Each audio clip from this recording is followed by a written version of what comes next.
শেষের নিচে বসিয়ে দেব এবং 55 এবং 5 যোগ করলে আমাদের যে সংখ্যাটা হবে সেটা হবে 60, সেটা 55 নিচে বসাবো।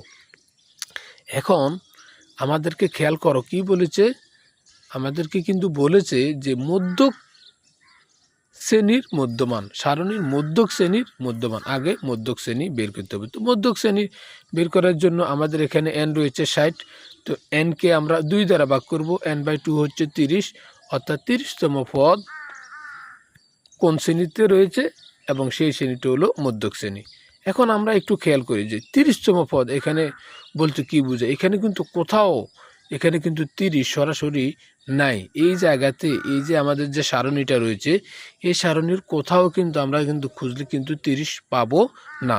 তাহলে 30তম পদটা কোথা থেকে এলো? প্রিয় শিক্ষার্থীবৃন্দ লক্ষ্য করো, 30তম পদ এই যে ক্রমযুক্ত গণসংখ্যার যে গড়টা রয়েছে এখানে কিন্তু 6 পর্যন্ত আছে, 30 পর্যন্ত নাই। এখানে কিন্তু 14 পর্যন্ত আছে, 30 পর্যন্ত নাই। এই ঘরের মধ্যে কিন্তু 26 পর্যন্ত রয়েছে, 30 পর্যন্ত নাই। এই ঘরে কিন্তু 30 পর্যন্ত 30 আছে। অতএব এটা কিন্তু আমাদের অর্থাৎ 51 থেকে 55 এটা হচ্ছে আমাদের মধ্যকের অবস্থান, মধ্যক এখানে আছে। এখন আমরা যখন মধ্যক কোথায় আছে সেটা বের করে ফেলতেছি তখন আমাদের কিন্তু মধ্যমান বের করাটাও সহজ, কারণ আমরা সূত্র জানি ঊর্ধ্বমান যোগ নিম্নমান ভাগ 2 হচ্ছে মধ্যক।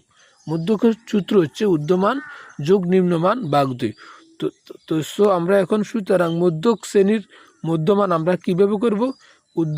আমাদের ঊর্ধ্বমান হচ্ছে এখানে আছে আমাদের 55, ঊর্ধ্বমান হলো আমাদের 55, নিম্নমান হলো আমাদের 51 যোগ নিম্নমান হচ্ছে আমাদের 51। এই দুইটা আমরা যোগ করব, যোগ করে আমরা 2 দিয়ে ভাগ দেব।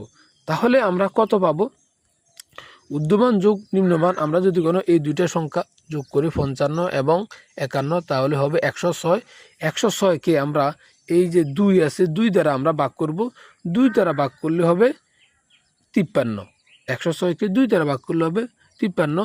এই 53টা হচ্ছে মধ্যক শ্রেণীর মধ্যমান। এই 53টা হচ্ছে কি?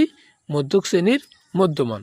এখন আমরা চলে যাব খ অংশে, যেখানে আমাদেরকে বলেছে প্রদত্ত যে সারণী রয়েছে সেটার সংক্ষিপ্ত পদ্ধতিতে গড় নির্ণয় করব।